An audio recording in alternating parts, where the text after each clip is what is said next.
This is an Ice Guys Patreon exclusive. Welcome to another Ice Guys team season preview video. 32 teams in 32 days rolling along here in the month of September. Ian Cameron, Alex B. Smith, and as you can see, you know what we're here for when you see the brothers Robinson on the screen. I'm talking to Matt Robinson, Ryan Robinson. Our favorite brother duo of the Ice Guys family is here in the house to talk Dallas Stars for the upcoming 2025-2026 NHL season. And the Dallas Stars, fascinating team to examine going into this year. Obviously, this is a team that's thinking Stanley Cup or bust at this point, and it's been kind of a conference finals bugaboo for them the last few years. And again, last year, we saw them upended, obviously, by the Edmonton Oilers for the second consecutive year in the postseason, and obviously a playoffs that came to a disappointing conclusion, one that ended in a bit of a firestorm, if you will, involving their former head coach, Peter DeBoer, who, in a controversial fashion, pulled Jake Ottinger very early in the game that they got eliminated in. And it's not so much the decision, I think, that hurt Peter DeBoer as to the decision to go apart ways and move on from Peter DeBoer. It was also how he handled things, obviously, post the end of that series, with not really addressing it personally one-on-one with Jake Ottinger. And Jake Ottinger's revered by the Dallas Stars players, and his teammates love Ottinger. I think that's pretty much a well-known fact. And a lot of the players in the exit meetings were just, talking about how, they just wish it was handled a little bit better and didn't go the way it did.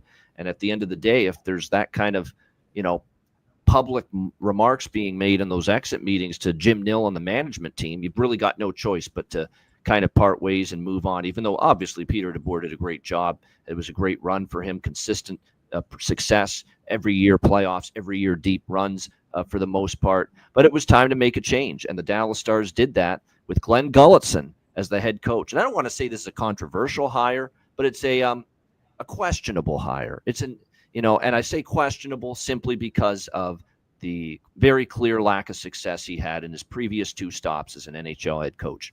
That's what everyone's going to point to.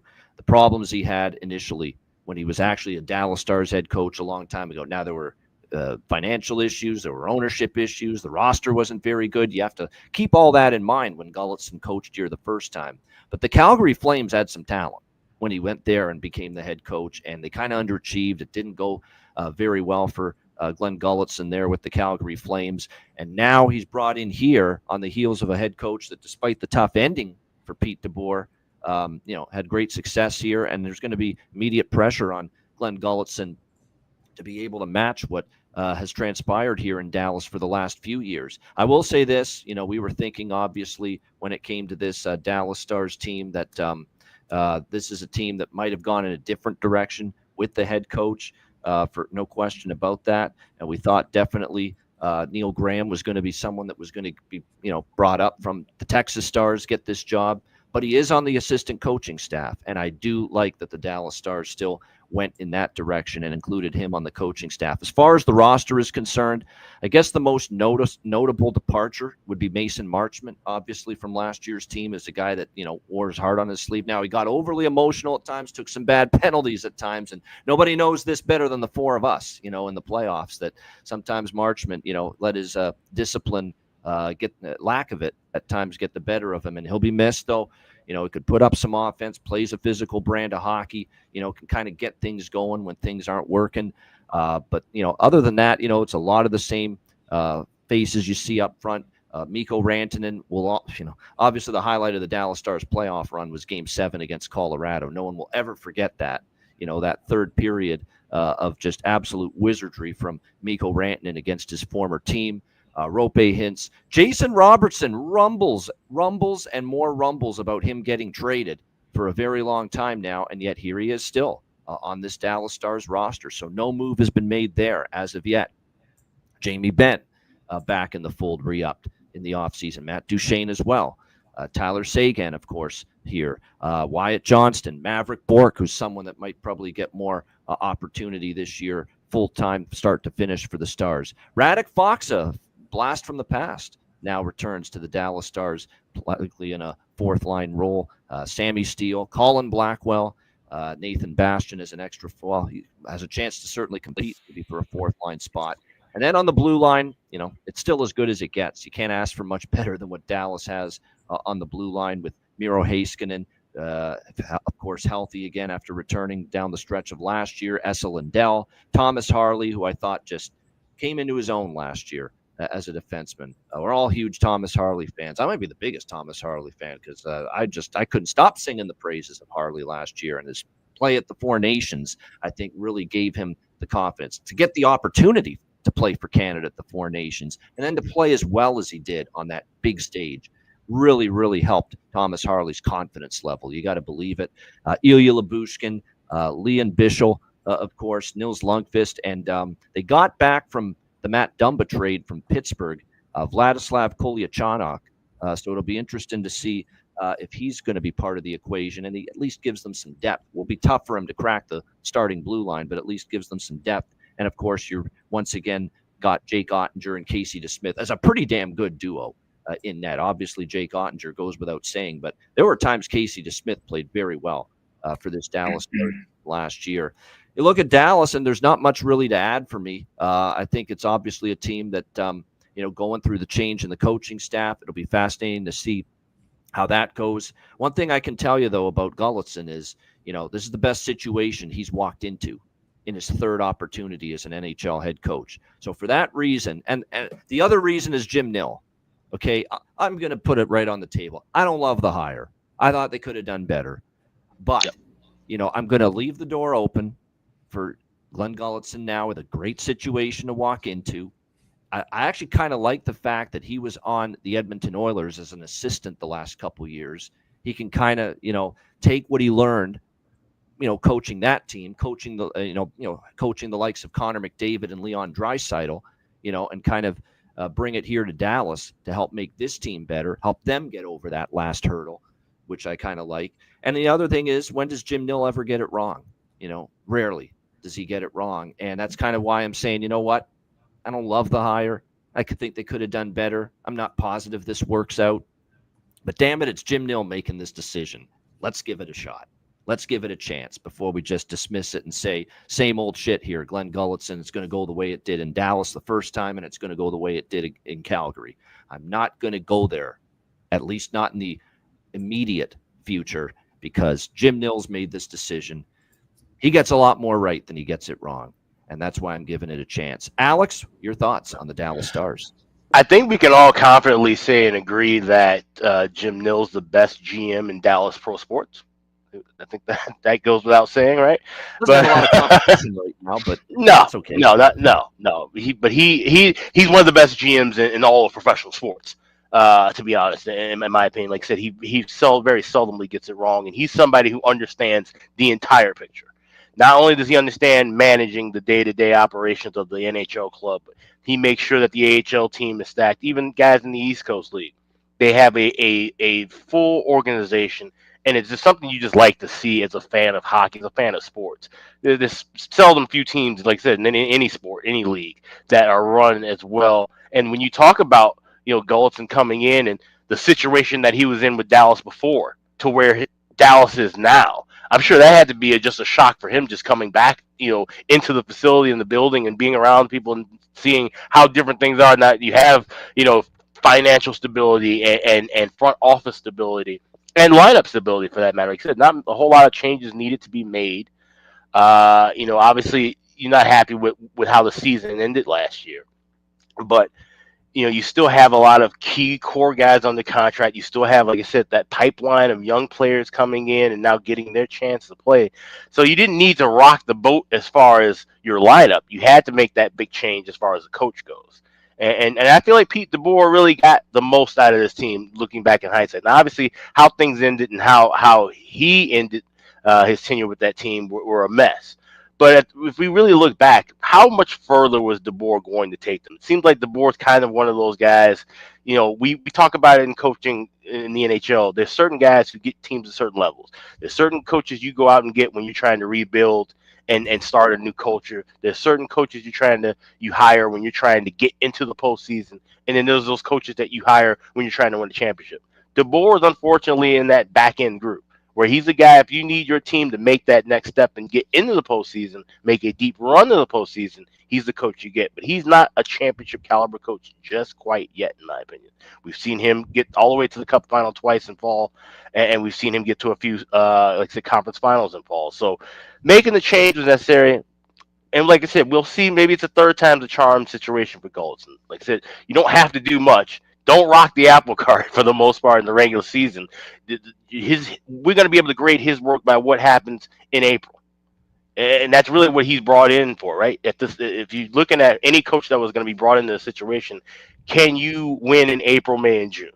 Because we know we have the talent to win from October to April. And if everybody stays healthy, that shouldn't be an issue. They should be right there in the top three in the Central.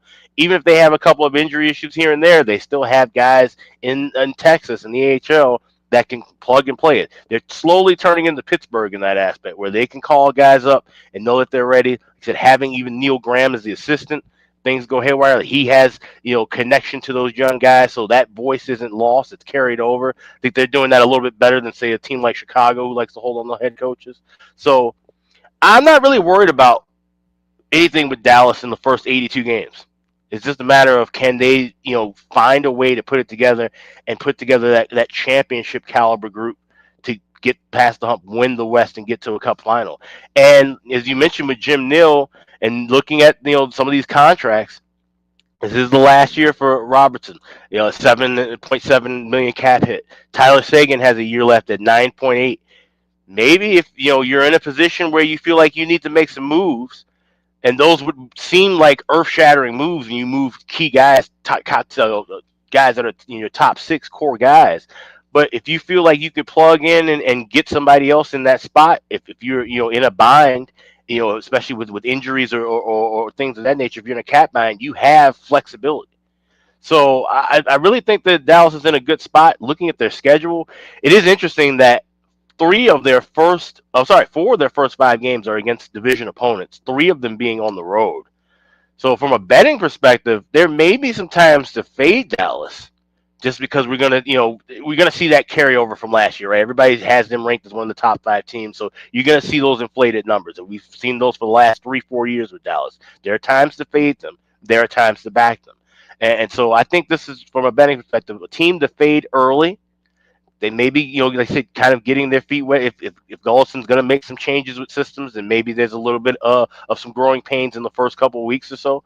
But that would be the only thing I'd be looking at from a negative point of view. Would be maybe there's just certain spots to pick against them. But Dallas, I would look for them maybe to win the division again and be in that division race. So that's something that you don't have to rush and bet right now. You can also kind of wait. With the last 2 years, we've seen division races go down to the wire. So you can maybe, like I said, if we see some losses early in the year, see some tough games early in the year, then you'll see some value creep in, and now you can get a 8-1 on them to win the division, a 12-1 or 14-1 to win the West. So that's the way. It's kind of like how we talked about Carolina, where you don't have to jump and rush to things right now. You can just kind of gauge how they're playing and then make some proper bets accordingly throughout the season.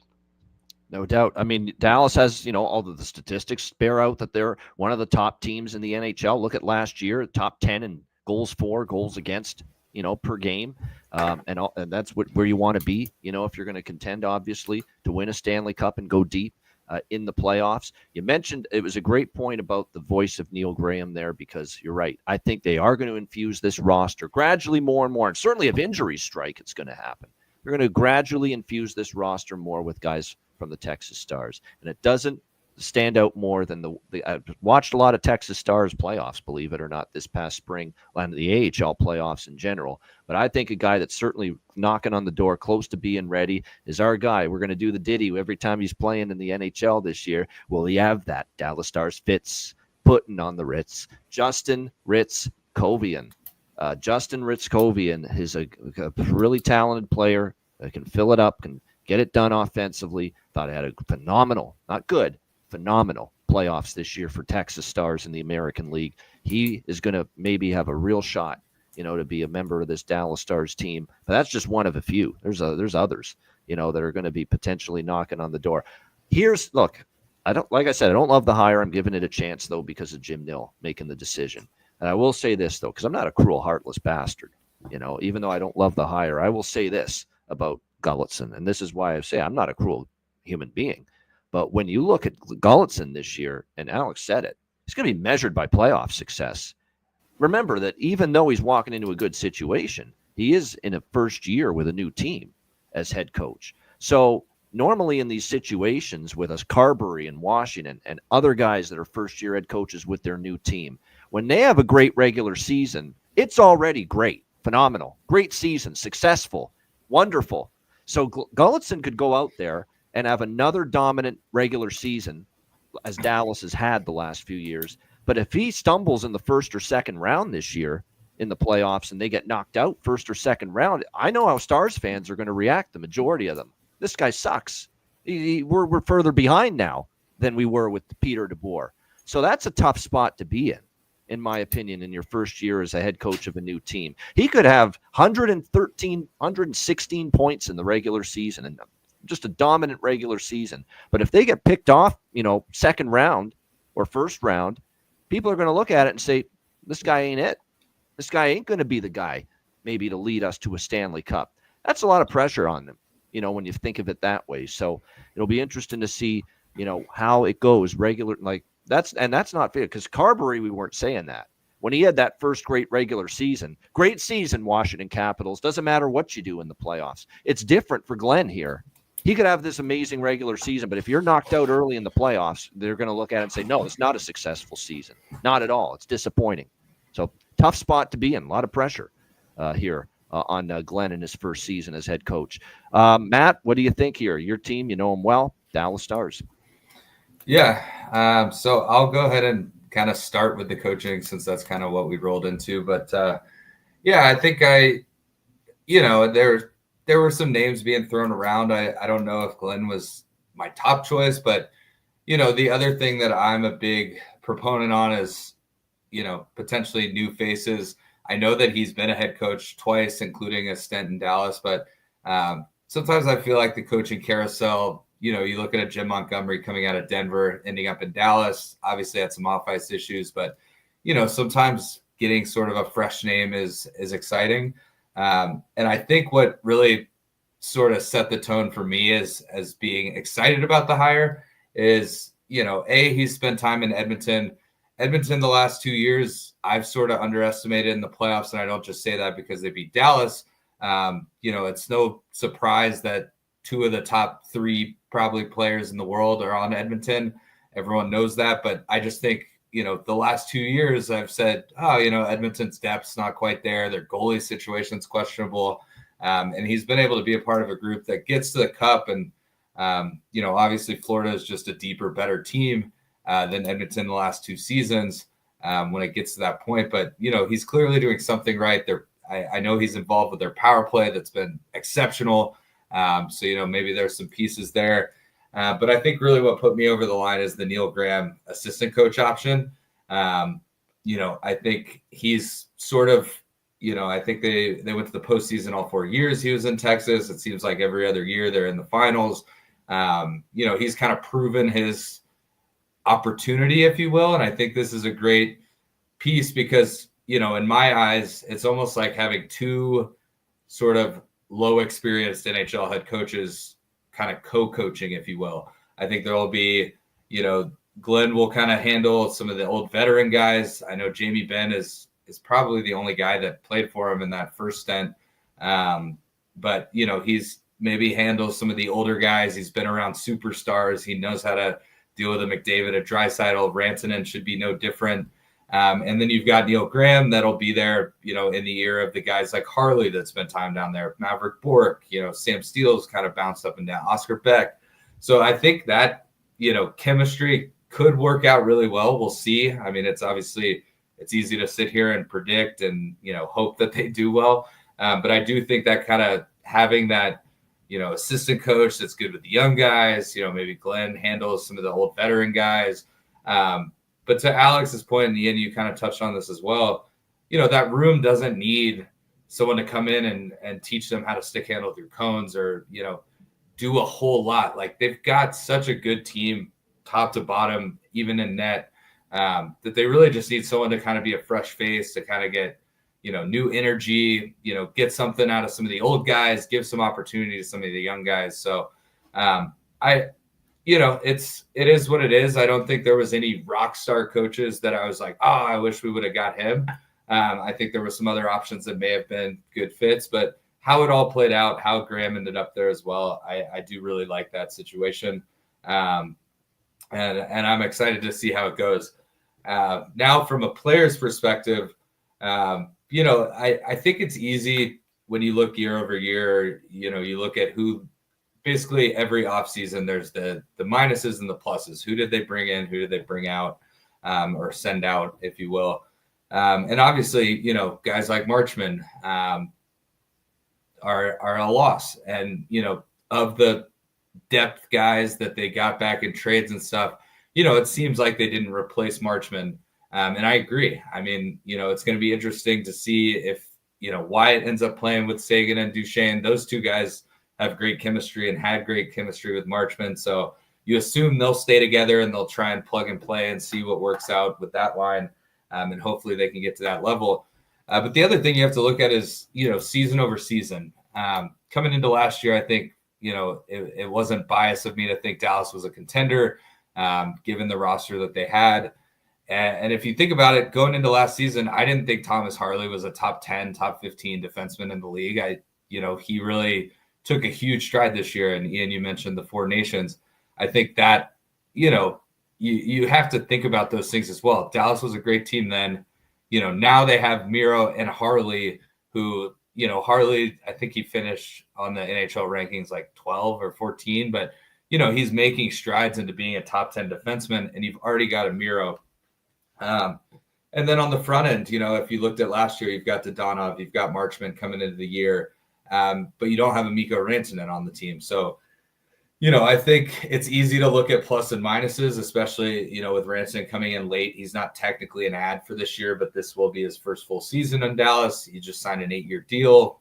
He's probably getting very settled that this is going to be his home for the foreseeable future. He's got some Finnish buddies to, kind of mend that curve as well. So I don't know. I think, it's one of those things too that, if Dallas adds 3 high-end players over the offseason, like where are they paying for that? How is that possible? So, you have to pick and choose. And fortunately, being a Dallas Stars fan, it is a good spot to be in where it's not really about October, November, December.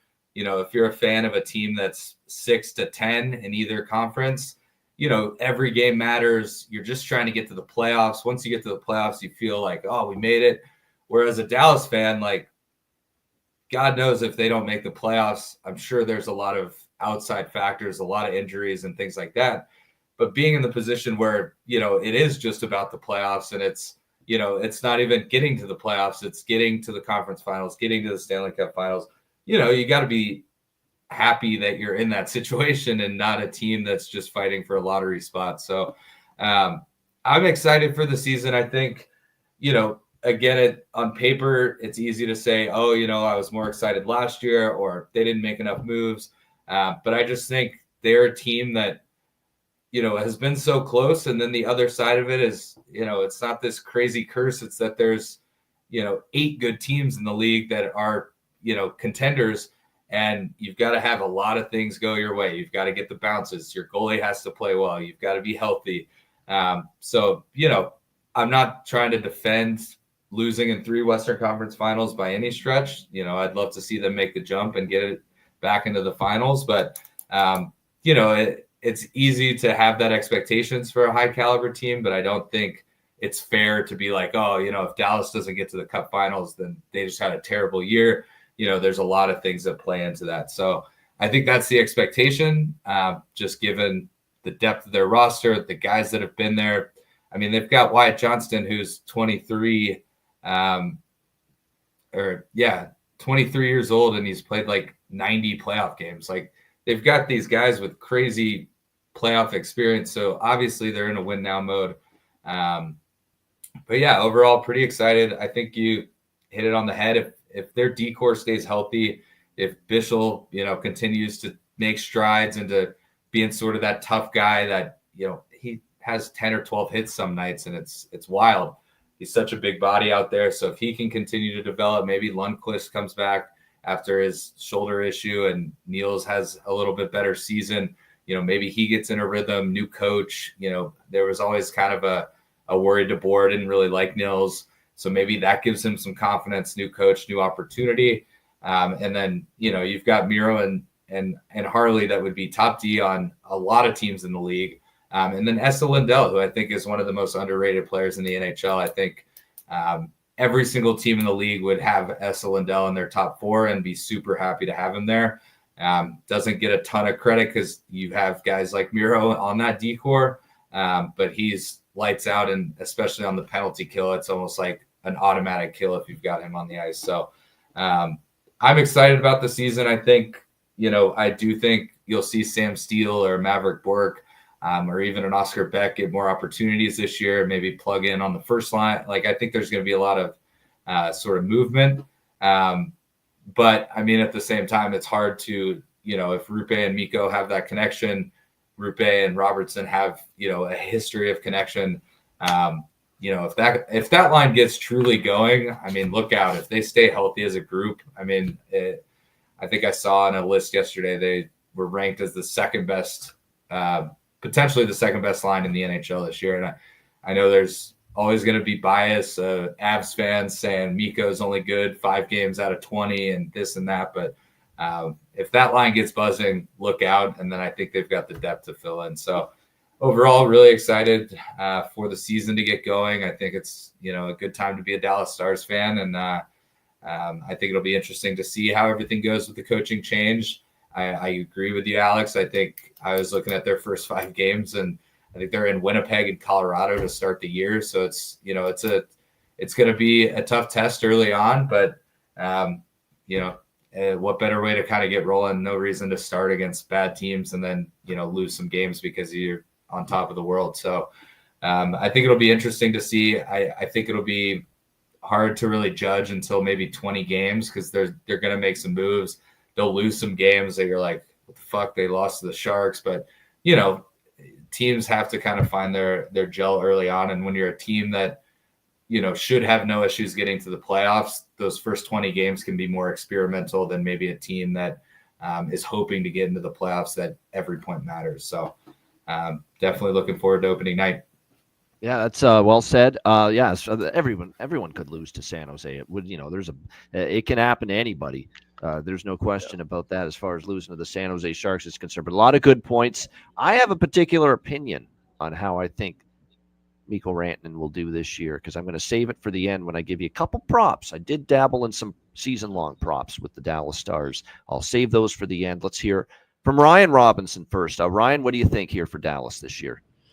Yeah, I don't have a ton to add, honestly. I think there's a lot of good points between you guys. I know I personally am fine with the coaching change. I liked DeBoer. I wasn't looking to get him fired. I know people were mad about the Ottinger situation, which I understand, and he's really well liked by the team. So I guess you'd rather change your coach than get rid of your franchise goalie. So I get it. Are we all in agreement, by the way, with this, that let's rewind it? If he doesn't pull Ottinger and at all, and so that wouldn't have led to what happened with him, not talking about it with Jake after the fact. But if he had not pulled Jake Ottinger after all, but they still lose that game, Peter DeBoer is probably still head coach of the Dallas Stars. Let's be honest. I think he is. I mean, yeah.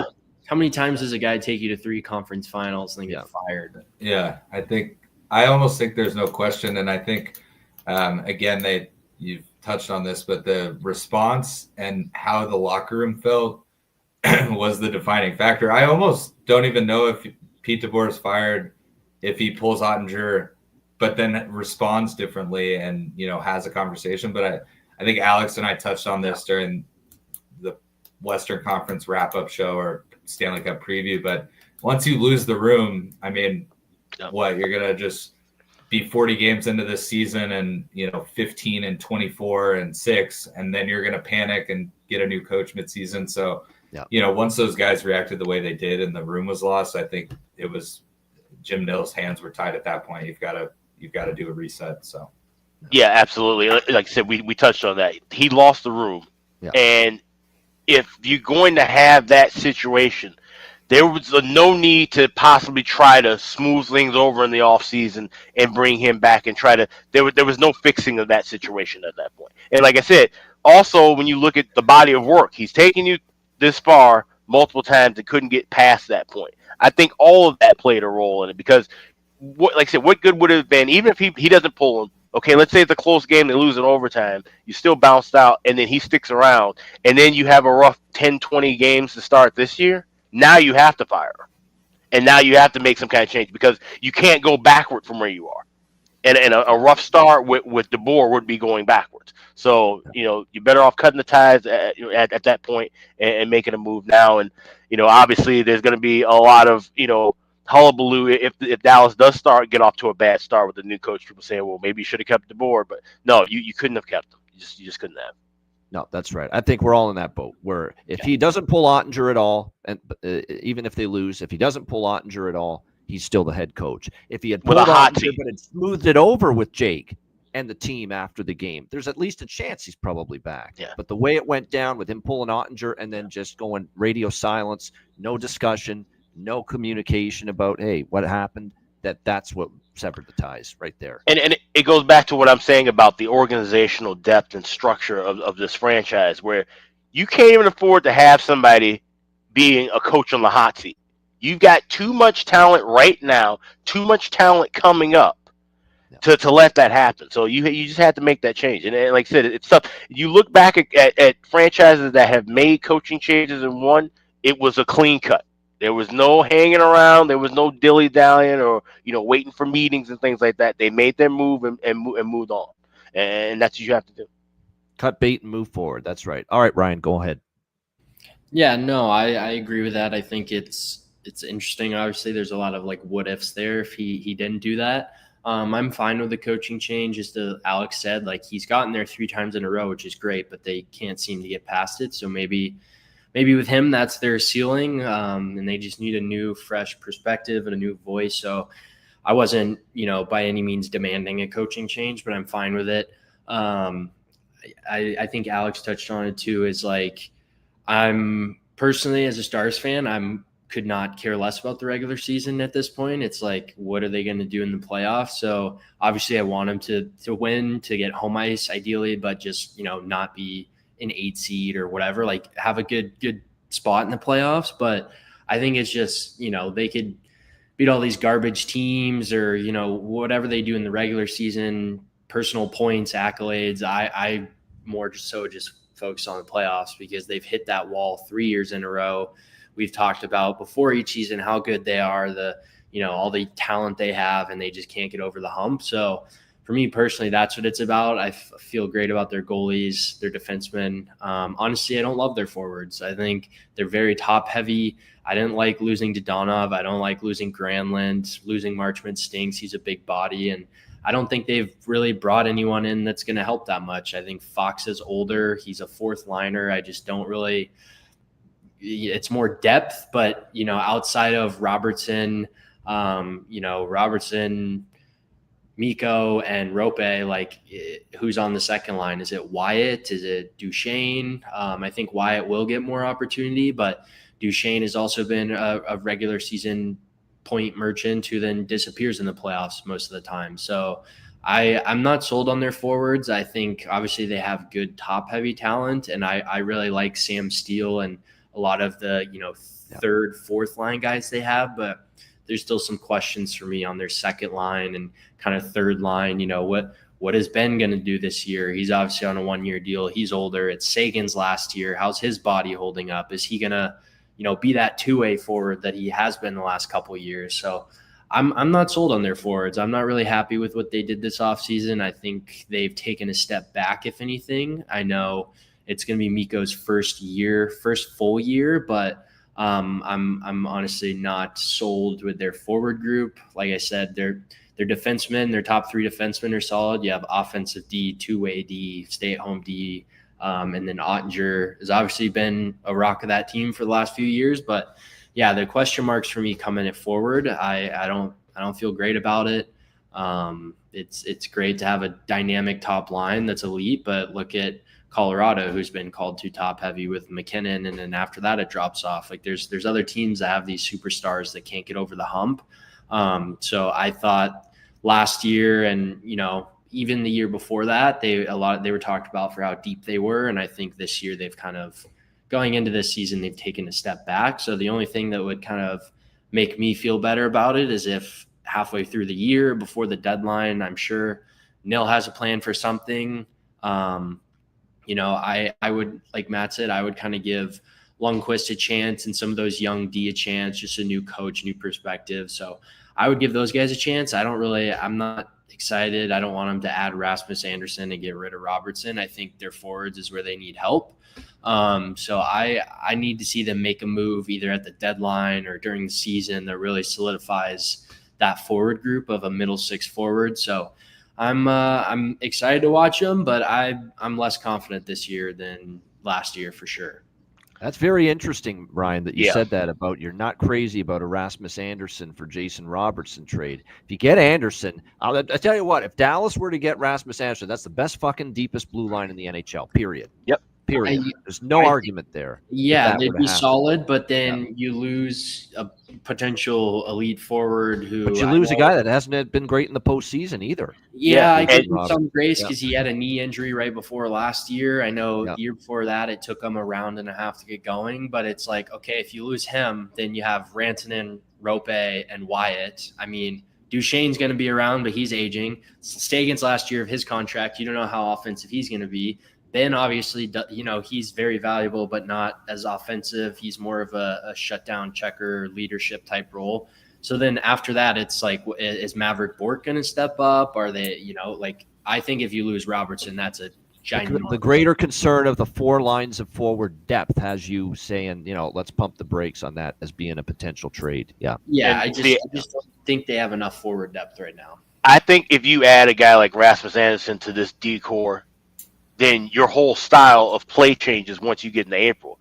You're not trying to gun and get 5 goals a night. You're winning games 3-1, 3-0, 2-0 because you have the best damn defense and a top 10 goalie. So it changes the dynamics of how the whole group plays if you make a deal like that. You wouldn't be playing the same kind of run and gun style, adding another defenseman like that. You would basically be looking at a system close to what the Devils used to run in the 90s. And it would probably work. And if that D-core would probably be the only D-core that you could rely on to beat a Florida team in the playoffs. So yeah, I mean, it definitely would help. I think there's a lot of people. Here's the thing about Robertson, Ryan. I'll say about him. He struggled in the playoffs. We can all admit that. He hasn't had great postseasons here the last couple of years. But the one thing we did see from him last year, just in little glimpses, was there was finally that chemistry developing with him and Mikko and Rope Hintz. Right. And what if and that has the potential to be some kind of fucking top line for this team if Jason Robertson remains, a member of the Dallas Stars. And it goes a little unnoticed on paper, but that line is fucking massive too. There's a lot of teams that their D-core, maybe they've got a top ND or their top pair, but like they'll be matched up against guy. Are you telling me those three battling? And I know that Robertson isn't necessarily Mr. Tenacious in the corners. But you get a 5'10" defenseman going up against those three monsters, if they get to that point where they're buzzing, it's going to be scary. And maybe that trio unlocks the chemistry needed for Robertson to step up in the postseason if they're together in a playoff run next year to get that playoff production from him that maybe we haven't seen as much of the last couple seasons. So I was impressed with the chemistry they were starting to accumulate as a trio. Well, and I do think, to Ryan's point, on paper, it's the forwards do look a little less scary, but I do think, come playoff time, they've got guys. I thought Tyler Seguin, who it came out later that he probably should not have been even playing. He built this rehab facility in his house just to get back for the playoffs. I thought he looked good in the playoffs. Given him a whole offseason to get healthy, he's a guy, he scored that big overtime goal against Colorado. I think when it comes to playoff times, they've got some guys that can step up. It's just about, do they step up? Duchesne's a prime example. there was talks, the last couple of years he's fizzled out because he was worried about a contract or this or that. And, now he's got that stability. Maybe he steps up. And I'm not being overly optimistic. I'm not saying he will. I'm just saying, if you get some production out of him in the playoffs, like a regular season, that's a great guy to have on your second line. So, I think it's going to be interesting. I think I'd love to see Wyatt Johnston make a big push this year because there's games that he plays that he's a top, 12 forward in the entire NHL. And then there's stretches of 10 games where. But he had the lulls last year, much more so than 2 years ago. Correct. Yeah. Yeah. And he's another big guy that, with each year that passes, he's going to put on 5 or 8 pounds and be a little bit harder to play against. And, does he step up and maybe he plays more of a Duchesne style role with a little bit more of a brain and more, playmaking ability? Because, I think Wyatt Johnston's probably a better skill player than Marchman. Does he kind of develop into that gritty guy that gets some pucks? I feel like Marchman, while he takes penalties and blows momentum, he does create momentum too. So, maybe Wyatt jumps into that. Maybe Sam Steele getting more opportunity off the fourth line. I thought he's been great at times playing with upper lines, especially in the playoffs. Phenomenal bottom 6 forward in the postseason last year, in the playoffs for them. No denying that, Sam Steele. Yeah. I mean, their fourth line as a whole last year, Steele, Blackwell, and Bach Beck, all you could ask for from a fourth line in the playoffs. So, if they can get that, if Bork, the hope is Bork develops into a top 6 forward at some point. I think that's why they've continued to give him another year, and he should get more opportunity this year. So we'll see. It's a big year for him. Yeah, he's got to make a little jump this year, little leap. There's no question about that. He's got to make that little jump. The last thing I'll say before I say my piece, then we'll get final thoughts and wrap it up, is 2 bets that I'm interested in. I'm going in on the over 91.5 points for Mikko this year. If you look at it, 88 last year in 82 games. And keep in mind, he had that bad run in Carolina. He was only there for 13 games, and he only had 6 points. Well, what if you take out those 13 games with Carolina and replace them with 13 Dallas games or 13 Colorado games where he started the year? There's a chance he probably hits that 91, 92 point mark last year. And keep in mind, before the 88-point season last year, he had back-to-back years of 100 points, 100 or more points with Colorado. He can get there if he's got to be healthy. He's got to play close to 82 games like he did last year, but he did stay healthy. I love the hints, especially the hints and Rantanen chemistry that we saw develop with those 2 guys. So I think, and they're going to need more from the top line this year, because I think there is some truth to what Ryan was hinting at, that forward depth's just not nearly on paper going into this season what it was last year. So I like Mikko over the point total, 91.5. Real quick on that point, Ian, do you guys think that the Olympics, given that 90.5 with the point total, 90.5, so 91 total points will hit the over. I do like that bet, but do you think with potentially 4 of Dallas's big name players being on that Finnish team, not saying they're going to win the Olympics, but let's say they go play some good games, does that kind of sort of like what happened with Thomas Harley with Team Canada, does that sort of build that momentum for the second half of the season? Like, do you guys think that has any sort of factor? It could. Now, they don't. I don't know if they need the confidence boost that a young Thomas Harley did last year when he was with Canada. It's not like Miro Heiskanen needs Team Finland in the Olympics next year to say I'm a fucking good player playing for these guys. I already know I am. I'm already one of the best defensemen in the NHL. But I hear your point, though. Like, if they play well, it's certainly going to make them feel like, hey, we're ready to go for the playoffs. Bring it on. Yeah, you figure like Miro, Mikko, and Rupe will be on their first power play unit for Team Finland. Does that transfer into Dallas's game a little bit, building that extra chemistry? So it couldn't hurt, but at the same time, if I were a Dallas Stars fan, I'd probably be wanting, Finland to quietly bow out and everybody stay healthy so they can be ready for the stretch run. But, like I said, having that extra chemistry, it certainly couldn't hurt. And obviously that's a bond there, with the Finns in Dallas. And the other bet for me is Jake Ottinger, 15-1 Vezina. Because look, I mean, he's certainly, say what you want, could we always get a little more, better from him in some of the recent playoff series? Yes, particularly the ones against Edmonton the last 2 years. Yes, but there's a regular season award after all, and there is no denying how great he's been in the regular season. And you don't think that guy's going to be amped up to start this season with his I was going to teammates say, that love him, coming to his aid, coming to his defense? When the whole Peter DeBoer scenario played out at the end of that series against Edmonton, they all came to his defense and said, we didn't like the way that was handled at all. And that's going to galvanize him, I think, Jake Ottinger, even more going into this season. Watch him have a great regular season. So I think he's live to win that Vezina. And speaking of Olympics, not to just go back to the Olympics, but obviously he's got some added motivation. Let's say Hellebuck has a couple rough games early in the season. Ottinger gets a couple donuts on the board. That starting job, especially given Hellebuck's playoffs the last 2 years, I think, Hellebuck is in the regular season the last few years so far and beyond the best goalie.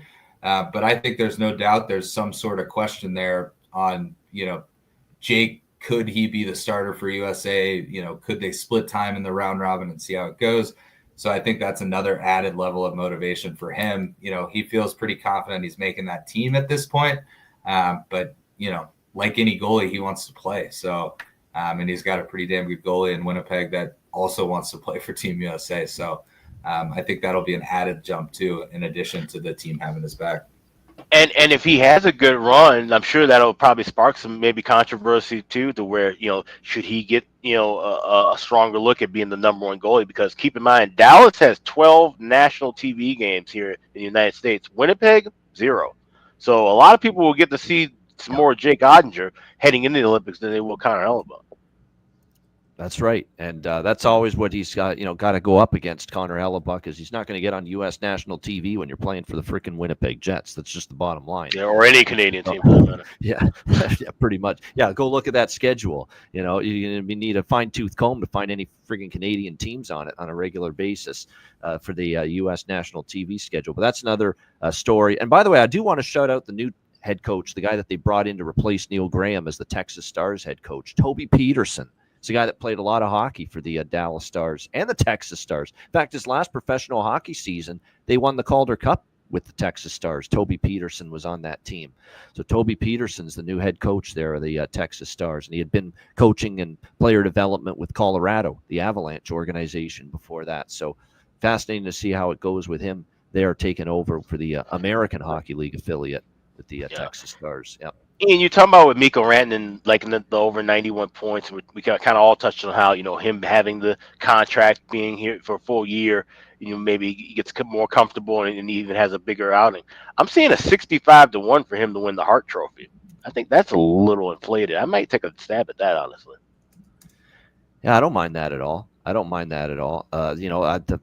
Hart Trophy is better than the Art Ross for the regular season points leader, because who's beating McDavid for that? Or, that's the problem. Mikko could have a huge, I looked at that, 200-1 for Mikko, but like I say, you got to deal with McDavid and, all these guys that put up like 120 points potentially, and good luck with that. But no, a good season for Mikko would be 90s or 100. That's why I like the point total better, over 90.5. And like you said, maybe Hart Trophy is the better thing to look at. Great stuff. Ryan, is there anything you want to say before we wrap it up on Dallas? No, I think both of those are good bets. I think it's a really big year for Mikko. Obviously, playing with those two, he should have a lot of success. And then obviously Jake is going to want to take another step and have a big year again. So I really like those two. But no, I'm just excited to see how they do, if they make any moves to add to their forwards, or if someone like a Maverick Bork steps up. Because I think if he steps up and can creep into the top 6, or even just a solid middle 9, forward, being on that third line or second line filling in, that would help out a lot. And so just excited to see if any of those young kids step up, what Jim Nill does, where they finish the year. But I think they're not in a horrible spot. Obviously they've lost a few pieces, but they're still one of the favorites. So it's not a bad spot to be in. And they obviously still have a lot of talent. So just kind of putting it all together and trying to get through break through that wall that's held them up the last 3 years in the Western Conference Finals. So, I'm just excited to see how it goes. Yep, break through that glass ceiling. That's what the Dallas Stars are attempting to do here in this upcoming 2025-2026 season.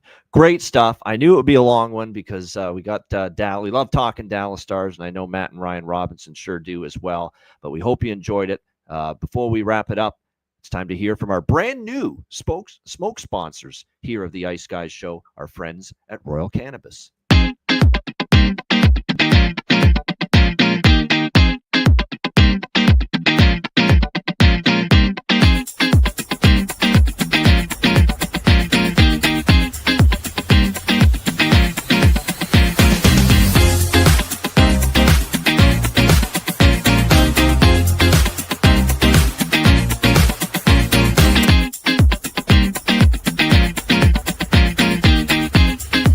Royal Cannabis, where the kings and queens shop. Check them out, 20% off, promo code Ice Guys, RoyalCannabisShop.com. We hope you enjoyed the Dallas Stars team season preview video. And, of course, the Robinsons, you'll be seeing their presence often on the Ice Guys Show once again this season. So, and it's coming around. It's right around the corner, of course, a brand new season. It'll be here before you know it. We hope you enjoyed the video. For Alex B. Smith, Matt and Ryan Robinson, I'm Ian Cameron. This has been your Dallas Stars team season preview video as 32 teams in 32 days rolls along, courtesy of the Ice Guys.